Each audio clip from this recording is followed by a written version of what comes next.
So it's the end of the year and we are gearing up for 2024 to be our most productive year yet. Now, I know we live in this digital world. Y'all know here I love to organize and plan out my life with my digital tools such as Notion.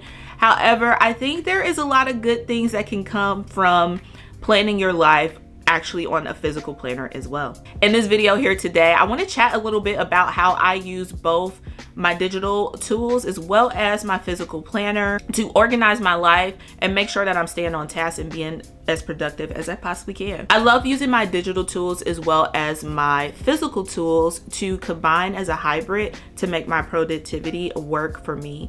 And in this video, I'm going to show you how I do both, and maybe you can use some of the tips to make your 2024 the best year yet. If you're new here, hey, hi, hello. My name is Myra. I am your Notion love and Slytherin. And here on this channel, we do all things Notion and cozy tech. So if you're into those kind of things, be sure to hit that subscribe button and do not forget to hit the notification bell so you don't miss out on any further videos. And while you are at it, be sure to leave me a comment down below. Let me know what you're looking forward to for the new year. If there's a certain goal you really want to accomplish, is there a trip or an event that you're really looking forward to next year? I would love to know and cannot wait to talk to y'all. So with that being said, let's go ahead over to my computer and let me show you how I use both my digital and physical tools to make a perfect hybrid with my productivity.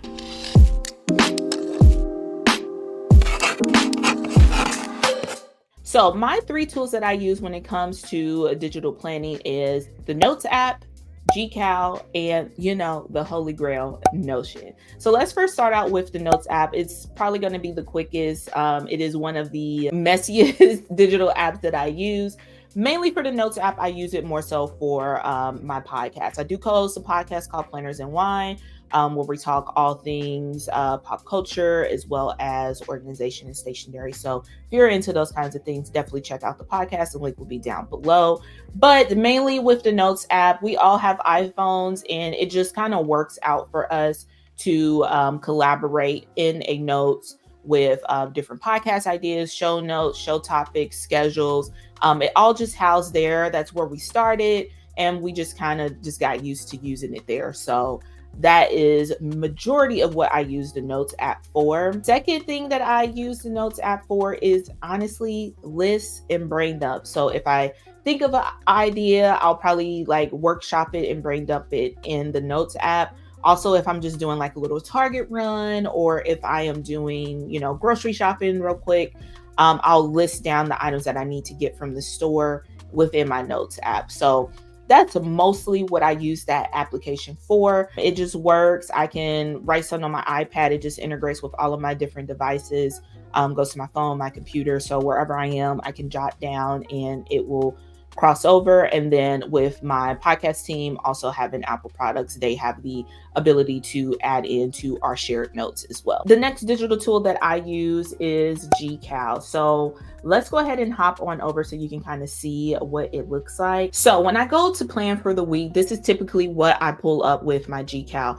With Gcal, I have 3 different calendars all set in one under my main one. So I have my main one that houses content stuff, my personal appointments and things of that nature. I have a family one for obviously, things that's going on with my family. And then I also have one that is with our podcast Planners and Wine. So they're all housed here under my main one in different color schemes. And you can change up the color scheme however you want. I just use a default. I'm kind of used to orange being for me, blue being for the podcast, and red being for the family. So I'm automatically used to that. And typically when I come here, I want to look at the overview of the month and see if there's anything that I need to add and also remove. So I already removed work from Christmas Day, but I also need to remove it from New Year's here. So I'm going to right click that, delete, and just this event. I do have it automatic for my work schedule to be there Monday through Friday. So typically when I come to the overview, if there's a day I have off or anything of that nature, I like to remove that and just kind of get an overview feel of the month. Once I look overview for my month, I do like to narrow it down to the existing week. And here is this current week. So this is what I pull up when I'm actually getting ready to sit down with my planner as well. This is what I see. Really, for me, Gcal is more so of a place where I can collaborate with different meetings and things that are interchanging. And then it's also attached to my phone as well, so I can be reminded of certain things throughout the day. So I have different meetings, different reminders as well. And if we scroll down a little bit, most of the podcast stuff that we do is during the evening, so that is going to be closer to the end of the day. So here, coming down to my actual planner, this is my 2024 Hobonichi. I do have a 2023 Hobonichi, but there is a lot of personal things written in it already, so we are going to be looking at this mock kind of spread, so just kind of ignore the dates on this. But this is what I would do. You would see my weekly overview for Gcal. So if there's things that's like set in stone, such as this week there's going to be early dismissal for my son's school, those are the things that I will actually jot down in my time blocking here. I have podcast recording as well as a live podcast recording Monday as well as Friday, so I will jot those things down.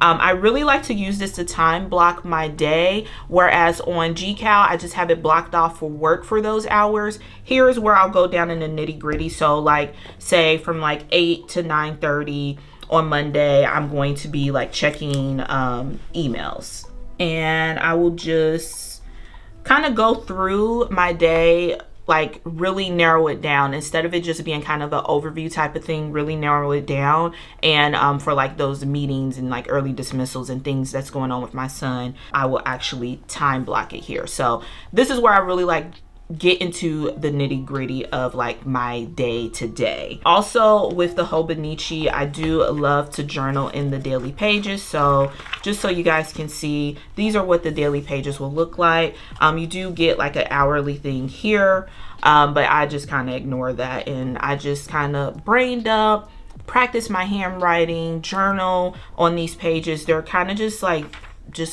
memo or additional notes pages for that day. But here I just like to break down and get into the nitty gritty of each and every day. And that works out for me, being able to have a place to kind of time block when I need to. Sometimes I don't need it every day. Sometimes I have very overwhelming days and I really break it down. On days like maybe even the weekends or something, I'll probably just highlight like important things that are happening. Usually the weekends is like podcast recording, so those are the things that goes down on the weekends, and that is just that. And lastly, of course, my digital tool that I really love to use is Notion. Notion allows me both the creativity as well as the flexibility to change up things. There is a way to collab on here, but a lot of like my podcast team and my family don't really use Notion, so I don't too much collaborate here. I do have some things that are shared, but mostly, like I said, if it's going to be a collaboration type of thing, it's going to be in Gcal or it's going to be in the Notes app. So for Notion, for me, it allows me the creativity to get organized digitally, as well as add a little bit of personality and funness, which y'all know I'm all about. If you want to learn a lot more about Notion and how to make it a place that you are going to come back to, definitely check out the playlist. I will leave it up above, and I will have a few suggested videos that you can check out so you can get into Notion a little bit more. But let's go ahead and hop over to the Notion so you can see exactly what I plan and what I do within Notion. Here is my Notion. If y'all have been watching me, y'all are familiar with my dashboard page. I have a Harry Potter theme. That is what I am loving and bringing me joy right now. So that's what I like to set up with my Notion, is things to bring me joy. Now, my dashboard page is kind of like a catch-all of everything. I do use it as a running to-do list. So if there is a time where I'm out and about and I don't have my planner with me, or if I'm just like, hey, I don't have time this week to sit down with my planner, Notion for me is that quick to-do list, run a to-do list, quick way for me to continue to keep organized without having to like sit down with my planner. So that is what you'll see on my overall dashboard. Again, I like to leave things that bring me joy, reminders of what I am looking for the year and what I want to do. There is going to be updated dashboard coming here soon. I definitely will let y'all know and hit y'all with a video once that is all updated. So yeah, mainly this page is kind of like running to-do lists if I don't have the time to get to my planner. But what I mainly love to do is track my goals with Notion, as well as track my content with Notion. So let's hop over to my content page. Okay, so here is my content creating hub. I do have some things coming up in December, so I am just showing you what October was. Here is where I like place all of my content, things of that nature.